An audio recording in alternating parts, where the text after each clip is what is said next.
My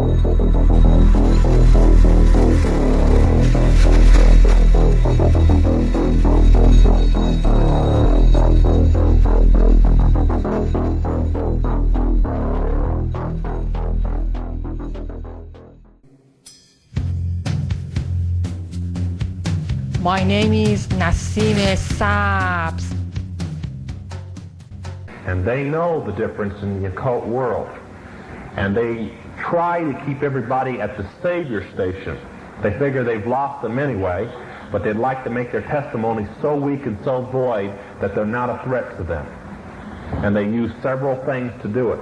Their number one instrument in destroying a Christian's strength is music. Now, I'm sure a lot of you parents had great testimonies of your kids going home about how great a speaker I am and so on rock music. That's because my favorite thing is to burn rock music. I just get such a pleasure out of destroying that garbage. And there's a reason that I get that pleasure. I used to lead Zodiac Productions, the largest rock booking concert agency in the United States. They've decided they ought to change their name. They do this quite often. The Illuminati change their name around. But at that time, they're the main reason that the Beatles and the Stones and Crosby, Still, Nash and Young and Creedence Clearwater Revival and other groups that belong to the occult had concerts in this country.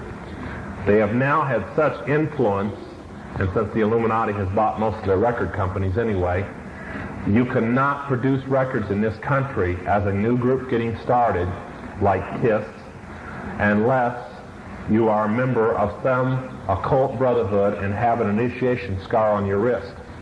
Now, I was shocked that one of the young people here knew a particular story that happened about 6 months ago. KISS was having a press conference over a new album they were releasing, and this press conference was being held in Hollywood, over at one of the record companies.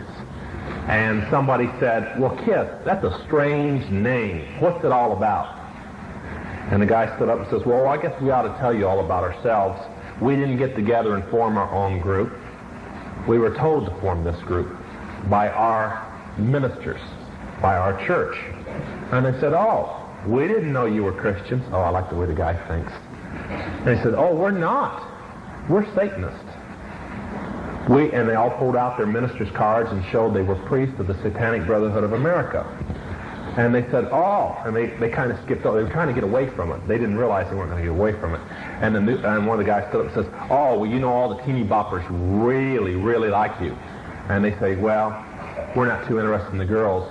We all like the guys.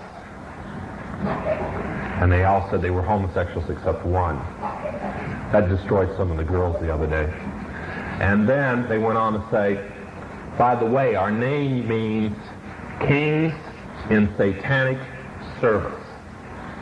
KISS can't save you. Kings in Satan's service, isn't that what they say they are? It's true, kings in Satan's service. Oh, that's what they say. Hey, I'm telling you. What is it? Oh, knights, huh? It doesn't line up. Love your neighbor. I'm loving my neighbor. You're ready to go into a den of demons, and I'm trying to love you and tell you this is not the way, this is not the truth, this is not the life. Jesus Christ is. I'll go listen to their sermons. They seem a little afraid to come see us. Have you invited them? Why? You invite them? Sure, come to the show. Have a good time. The kids, for the most part, are ignoring all the commotion and have been going to the KISS concerts for the same reason they go to any concert, to hear very loud rock and roll. They're not out here for any Satan worship. It's just rock and roll. That's all it is. They don't have me worshiping the devil, so I don't worry what they do. But I come from the airport, and I finally arrive backstage at the arena, and I see someone running into the arena as I arrive. I'm saying, oh, something's up. It's almost as though he was tipping them off that I was coming. And so I go to the arena door, and I walk in, and everyone's a little quiet. I still don't know what's happening. I'm walking backstage, and on the side of the stage, I hear this vocal group, but it's led by a woman. Not by the guys, but I hear this backup group. I turn the corner, and who's there but Gracie Slick singing with 4 backup people that I didn't recognize at first. But of course, who were they? They were Kiss and Drag. Yes, Paul Stanley went out and bought dresses for each one of the guys, and they decided they were going to be the backup group for Gracie Slick. Well, Gracie was on the tour because she was going out with our lighting director, who she eventually married. But this was quite a day. And I walked in, and there they were, 4 Kiss members in full drag, backing up Gracie Slick, singing me a song and serenading me as I walked into the arena. That didn't last long. They started racing after me. I think they had an extra dress, but I wasn't sure. And they all said they were homosexuals except one. That destroyed some of the girls the other day.